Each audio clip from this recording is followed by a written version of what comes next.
On today's episode of the Hop Nerd Podcast, oh wait, hello, howdy, hi, welcome everybody.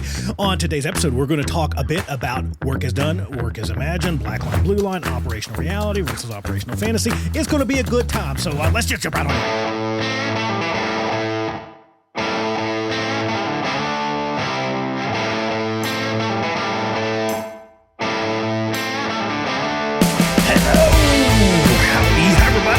Welcome to another episode of the Hop Nerd Podcast. I am your host, Sam Goodman, the Hop Nerd LLC. Make sure you head over to the website, www.thehopnerd.com for fundamentals, learning teams, support, and so much more. Send us an email, thehopnerd@gmail.com, and be sure to follow along with us on all things social media at The Hop Nerd or at Sam Goodman.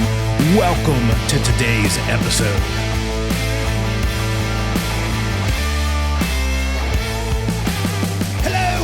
Hello, howdy, hi everybody. Welcome to another episode of the Hop Nerd Podcast. Man, and am I glad to be here, and I'm glad that you are here too. Thanks for being a part of the show. You know that I'm going to tell you thank you because it means the absolute world to me that you come and you hang out with me. It was just once a week when we first started. Then it was a couple times a week, and then the pandemic made us all go a bit crazy. So then I was podcasting like a bunch every week. And then now we're back to doing 2 episodes a week, which is kind of cool, right? And you get the main show. This is the main podcast. But as a part of this, we've also started doing a Starting Points episode. You know Starting Points, right? Our operationally curious conversation starters. We have those available in card decks if you go to startingpointcards.com. They're cool, and I get a ton of feedback from the organizations that use them. There are thousands upon thousands upon thousands of those deployed around the globe. Doesn't that sound fancy? Deployed around the globe. People use them. Like there are thousands and thousands of those card decks out there in people's hands, in employees' hands, in leaders' hands. And I get a lot of feedback, especially from leaders that are like, I love these stinking things. They're simple. They're easy. I can just shuffle them up or pick one that sounds interesting or pick one at random and then just go out and have a cool conversation with those nearest to the work, a conversation that is just focused on discovering operational reality, which is something that we're going to be talking a bit about today. But back to the Starting Points episode, every Sunday they come out, and the intent here is that they're short. They're little shorties. They're mini-sodes. Did I say that? Ooh, mini-sodes. They're mini episodes, about 3 or 4, maybe 5 minutes in length, if that, where we shuffle up a card deck or we pull out the web app that we've been working on a bit. We're in the initial phases of our Starting Points app here too, which you can check out. I think it's at startingpoints.app. I know I couldn't make the domains any more confusing, but you got to go with what you got available, right? Back to work is done, work is imagined, the reality of work that we're getting to. You like that? That's pretty good. You got to work with what you got. You got to adapt your way through. You got to figure it out. Yeah. See, pretty slick, huh? But we take that card deck or we go into the web app and we shuffle that up and we pull a card at random. And then we provide you, I provide you with an operationally curious conversation starter, a starting point for the week, a question that if you want to, you can take that question and then go be curious throughout the week in your organization and more than likely find some really interesting stories, find some really interesting operational information. Now, there are a few key ideas here, though. It's got to be with good intent. You got to start with trust, all the kind of basic things that we start with. Hold on, wait, do you hear it? I live right next door to Luke Air Force Base, if anybody's wondering. That is the sound of freedom as that passes over. Get a nice rumble in your ears. That is some type of flight training. I can see it out the window. It looks like dogfighting. It's pretty stinking cool to get to see that out your window every day. But you can take that question and you can go have an operationally curious conversation and you can learn something. And back to, I guess, where I was going is it has to be well-intended operational curiosity. You have to be going out there with the only intent of discovering more, of learning more about normal, everyday, usually successful work. And then I put a challenge there where you can send me an email, thehopnerd@gmail.com, and let me know what you learned. Let me know how it worked out for you. I would love to hear some of the stories about how you're putting those questions to good use. Or I'm posting these things over on LinkedIn too, little video episodes of it and reminders that they're coming out. Of course, they're there. There's a video element to that. But if you come up with some cool stuff, go comment it over there on the post. That's a great way to watch them too if you don't want to tune in right here on the main podcast, you can go watch it on LinkedIn and YouTube and anywhere else that we tend to put videos once a week, every Sunday. So check it out. I've already got some feedback on that, and people tend to like it. They like it, love it. They want to have more of it. So every Sunday you're getting that mini-sode. So other than that, only other updates that I've got for you, check out our online learning. So we have the basics of human and organizational performance and learning teams over at thehopnerd.com. Just click on online learning at the top. I mentioned starting points. Make sure that you check out 10 ideas to make safety suck less. The book is available most places that you find books. The easiest way to get a hold of it is on Amazon, or if you're interested in Hop Basics, if you purchase the Hop Basics course, you get a free little ebook copy, a downloadable copy of 10 ideas to make safety suck less as a part of that, along with a bunch of other downloads there too. What else is there? Hop and operational learning in Las Vegas. It's coming up. It's like right around the corner. There's some seats left. If you want to get in on this action, it's going to be fun. It's me and my buddy, Steve Scott. Steve is just an amazing hop practitioner. And you probably know Steve through his work in the human and organizational performance world, in the community. And in particular, Steve does this really cool thing where he does these hop calls like once a month or something like that. I've not seen them here lately, but they've been happening for some years now, I think, and they're awesome. They're just agendaless conversations where a bunch of folks get together and talk about human and organizational performance. So Steve is a rock star, and I'm so pumped to get to spend a bit of time with Steve bringing you this workshop. 2 days in Las Vegas, October 8th and 9th. We've got a nice little venue about 6 minutes away from the airport. And I know we didn't do it on the Strip because some organizations, I worked for one of those too, they get a little bit weird about sending employees to Vegas. What the heck am I doing sending you to Las Vegas for a 2-day workshop? You're going to stay there for what the heck? All right. Yeah, so we didn't do it on the Strip. It's back off the Strip a little bit, but it's close to the airport, and I calculated it's about 10 minutes to the Strip, so it's not far. You could still stay in a nice, sweet spot right in between, or stay on the Strip and commute over, and it's sort of in the middle of the week, so you can travel on a Monday. I think it's a Tuesday and Wednesday, so you could travel on a Monday, do the workshop Tuesday, Wednesday, and then in the middle of the week, you can stretch that bad boy into a long weekend and enjoy the beautiful and fabulous Las Vegas for an extended stay. So there's that happening. If you're listening to this, when you're listening to this, I should be at the Arizona ASSP chapter PDC, ASSP PDC something conference. I'm doing a keynote over there. Really looking forward to getting to do that in my backyard. So if you're some of our Arizona fam, or if you're in that neck of the woods, you can go Google that and find out how to attend. It's on our website, too. If you go towards the center of the main page and just click public events, we tend to post that stuff there. You can see Hop and Operational Learning in Las Vegas there, too, if you want to check out the agenda or any of that stuff. And then what else do I have? Oh, man, I've got like a bunch of travel coming up this fall. So if you need a hand, let me know, thehopnerd@gmail.com. I help with everything from learning team facilitation and teaching workshops on Hop and learning teams, operational learning, and general consulting and coaching and everything in between. I've been doing a bunch of keynotes lately, too. So if you're looking for your next keynote speaker, I would love to be him. I would love to be that person. Again, just thehopnerd@gmail.com, or check out the website, and you can see all the full list of services that we typically provide there. And last but not least, I got to hang out with Murray Ritchie. Murray was in Phoenix, and I got to cruise over and hang out with Murray. Murray, I need to get you on the podcast. If you're listening to this, I'm going to send you a LinkedIn message here in a little bit. We didn't podcast. We just hung out, which is, I think, what we were both shooting for. We just hung out. Murray was here. They were passing through for a couple days, a few days, a couple weeks, and we got to go over, and Jarrell and I, we went over and just spent some cool time with him, having some great conversations. He gave me a copy of his book, which you should check out as well. I gave him a copy of 10 Ideas, and then we signed those, but it was cool. It was just a fun time. So thanks for hanging out, Murray. I genuinely appreciate it. And with all of that being said, our little update, let's jump right into the main part of our episode.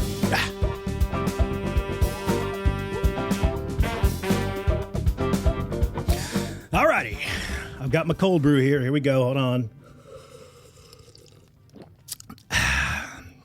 I'm drinking a bit of the Starbucks concentrate, the little concentrate that you buy in the grocery store. I've been super busy, so I've not been going out in the mornings and grabbing coffee, which is a good thing. That's always a good thing for your wallet. So I've been picking up, I've mentioned before, I've been picking up Wandering Bear, and I've been getting these different like pre-made cold brews, and I'm finding some good ones. If you're interested in those, you can go over to the Hop Nerd Sideshow. We do a cold brew review every single episode, and then we do a What's on the Shelf every single episode where we talk about all the clutter that exists around me and in my office here and some of the stories behind those.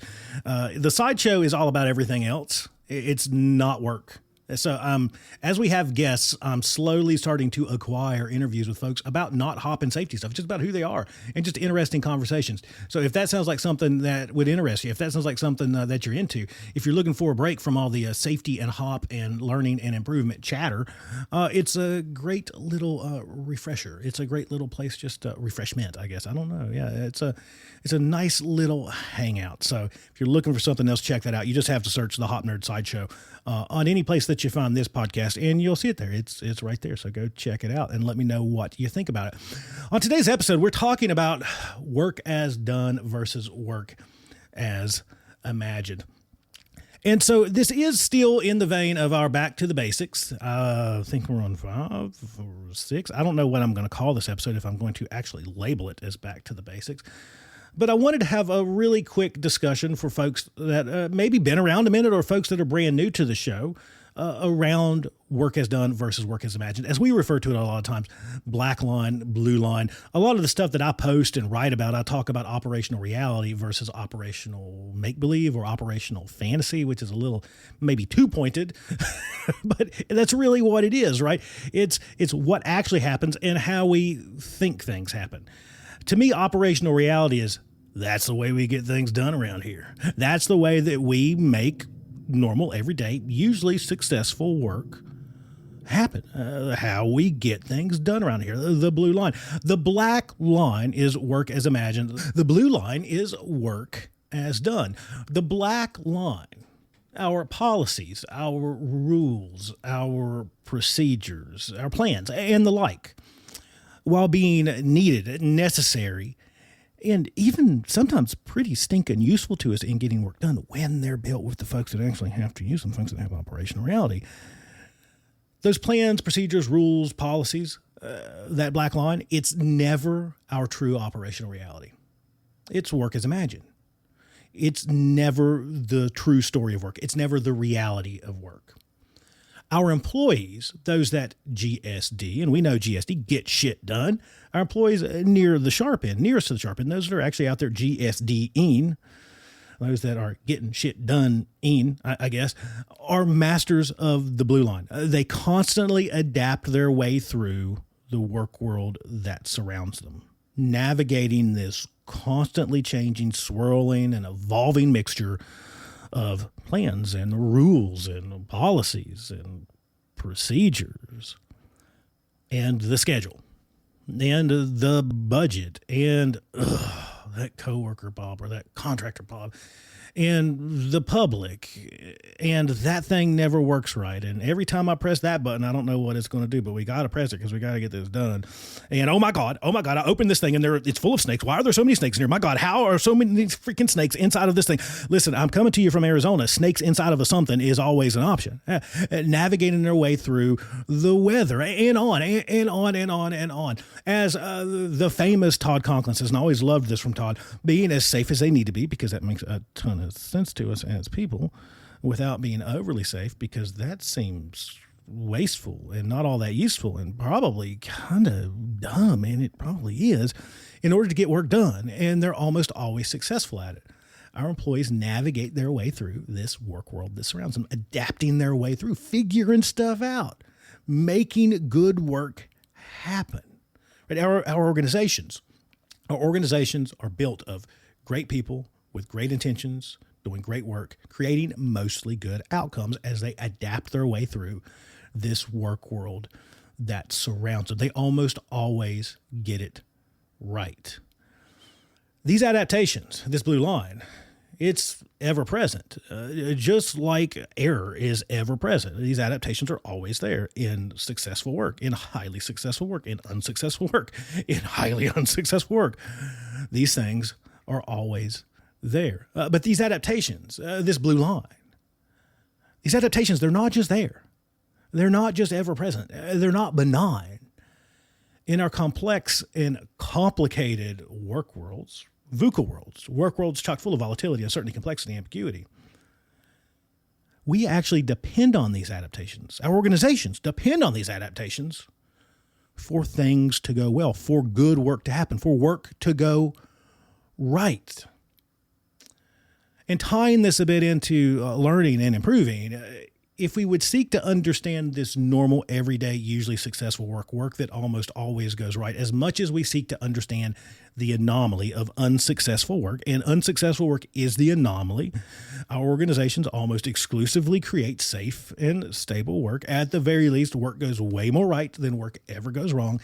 If we would seek to understand this normal, everyday, usually successful work, as much as we seek to understand the anomaly of work going wrong, we'd find a lot of opportunities to improve things, and we would find a lot of opportunities to improve things pre-event when we seek to understand this story of normal work, this black line, blue line, this work as done versus work as imagined, seeking to understand operational reality. We would find opportunities if we did that pre-event, seeking to understand the story of normal work.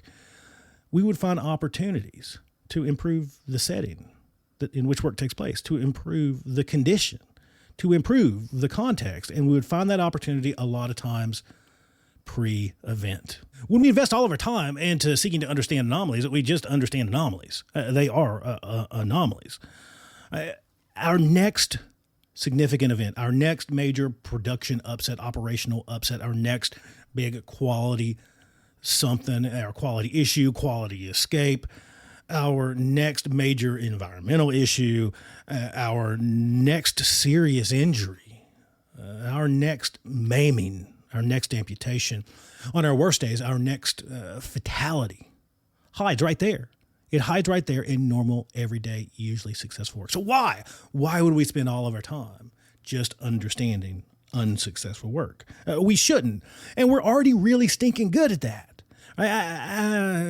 I know. And when I say that, people go, we're not. What I mean by we're really stinking good at that is we're very deliberate at it, at the very least. When things go wrong, suddenly everyone's calendar is clear. Right? You've been there. You've done that. I've been there. I've done that. All of a sudden, something even slightly goes wrong. And now all of a sudden, all of my meetings are canceled and I'm on a plane to the other side of the country, along with 14 executives and 32 other safety people. All right? That's how that works. Unfortunately, we overreact. There's a whole other side conversation there to even some very minor things. But at the very least, we carve out that time and space. What I'm telling you is that we should carve out that time and space just as much, at least in equal parts, and in my opinion, even more so. But at the very least, an equal part we should carve out on the pre-event side of learning. On the pre-event side of learning, seeking to understand work is done versus work is imagined.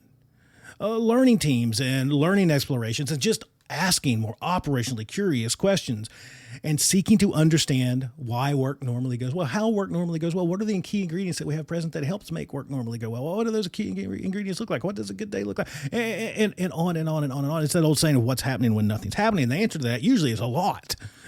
There's usually a whole bunch.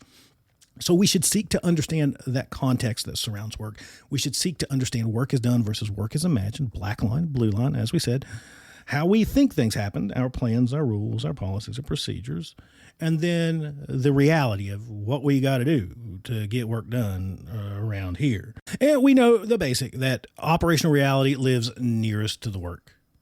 We have to understand that perspective because it is a matter of perspective. Those nearest to the work and those farther up our hierarchies in our organizations, they have two different and unique operational realities, two different and unique perspectives, two different and unique sets of information. Our employees, those at GSD, they have the greatest understanding of operational reality. They know where things work, where things don't work, where they have to make do, adapt, work around, overperform, underperform, bend the rules, sometimes even break the rules just to get work done and to get work done for you on behalf of the organization. They're not just out there doing this for shits and giggles.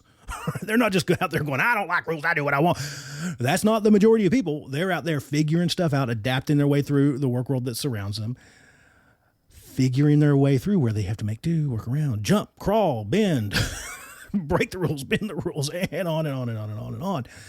We have to seek to understand that operational reality from the masters of the blue line if our goal is to learn and improve. We have to understand work is done versus work is imagined, operational reality versus operational reality versus operational fantasy. If we want to stand a chance at making things better, putting a positive dent in things in our work worlds. That's all I've got for you today. Thanks for being here. I always appreciate it. I super duper appreciate it. Make sure you check out Hoppin' Operational Learning in Las Vegas. Check out Starting Points. And back to Hoppin' Operational Learning in Las Vegas. If you want to check that out, you can just go to thehopnerd.com/event. T, ends in a T, hopnerd.com/event. It has the agenda and all that kind of basic information that you'll need to fill out that request form if you are working with your organization to send you. We are doing some volume discounts for organizations because folks have asked. I think it's 5+. I think for 5 or more.